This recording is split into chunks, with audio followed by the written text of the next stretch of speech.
NATO has just made a major move in the Arctic, and it's happening at a very sensitive moment. Because only a month ago, Donald Trump shocked Europe by threatening to take over Greenland, a semi-autonomous territory belonging to Denmark, which is a NATO ally. Well, now, the military bloc is responding with a new security effort called Arctic Sentry. It's designed to strengthen control in the high north, where Russia is expanding and China is quietly stepping in. But here's the key detail. Arctic Sentry is not a NATO military operation. It does not mean NATO is sending permanent troops into the Arctic under one unified flag.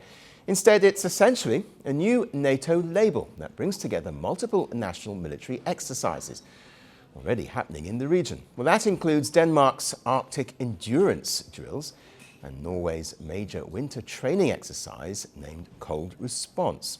So why launch Arctic Sentry now? Well, NATO Secretary-General Mark Rutte explained that NATO will, for the first time, bring all Arctic activity under one command. This would help NATO identify security gaps and figure out what the alliance is missing in the Arctic. And he was blunt about the threat from Russia and China. In the face of Russia's increased military activity and China's growing interest in the high north, it was crucial that we do more. Which is why we have just 2 hours ago launched Arctic Sentry.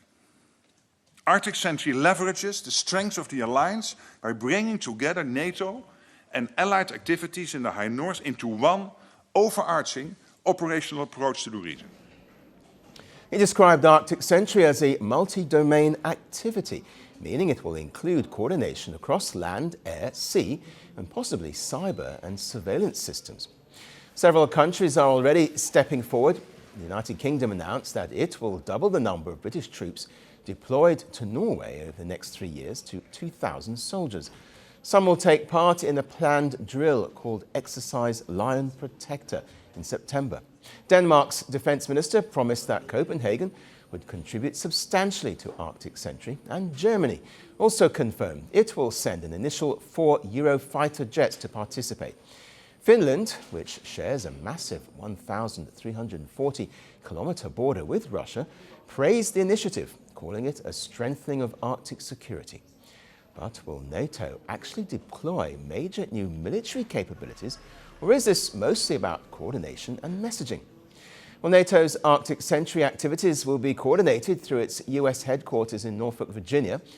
It will reinforce the fact that Washington remains the operational backbone of the alliance, even when Trump's politics complicate it. Because Trump's Greenland threat overshadows all these efforts. His claim that Greenland is needed to counter Russia and China pushed NATO into a deep crisis. Trump later backed off, saying he had reached a framework deal with Rutte for greater American influence. Well, now, European allies are hoping that Arctic Sentry helps NATO move past that drama. The Arctic is no longer a quiet frontier. Its resources are becoming more accessible as climate change melts the ice. When the world's biggest military alliance starts organizing under a new command there, it means that the competition to control those resources is only hotting up.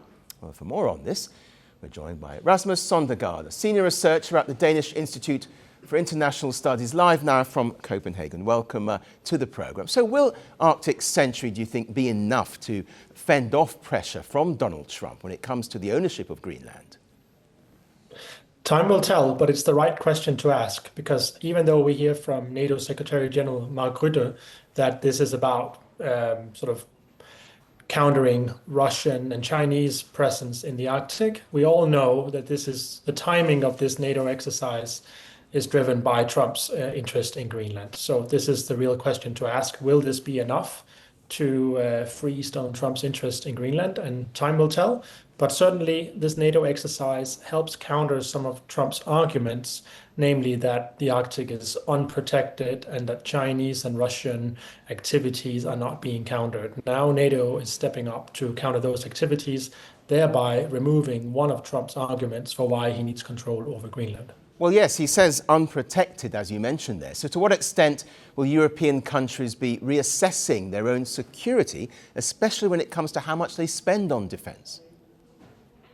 Well, we heard back at the latest NATO summit in The Hague back in May last year, of course, that all NATO members, with the exception of Spain, committed to increasing their defense spending to 5% of GDP, reaching that target in 2035. Some countries reaching it sooner. Lots of countries have already passed the 3% mark on defense spending. So we are witnessing European NATO members stepping up defense spending after decades of under investing in this area. And again, this is of course driven by European security assessment and the threat of Russia and war in Ukraine, but for some countries also partly because of the situation in the Arctic and Trump's interest in Greenland.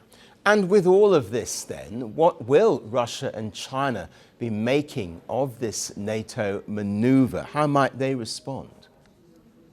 Well, for decades, there's been this notion that the Arctic was supposed to be a non-militarized region and a zone of peace, etc. But because of the intensified Russian and Chinese presence in the Arctic, not around Greenland so much, but more around Alaska and the Bering Strait, because of those increased Chinese and Russian activities, they have contributed to turning the Arctic into more of a security zone. And what we're seeing now is a belated, but I think very welcome and timely NATO response to this by increasing our presence. And of course, Russia, China will not welcome this development, but it is a development that they themselves have contributed to.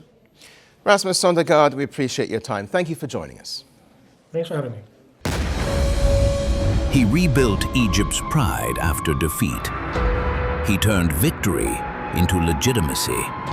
Then he chose peace with Israel. He broke an Arab consensus. He challenged his own military. He silenced his critics at home. But then, one day, on a national parade ground, in front of cameras, in front of the world, gunmen stepped forward and killed Anwar Sadat. It changed Egypt overnight. The assassination, Saturday at these times, only on Firstpost.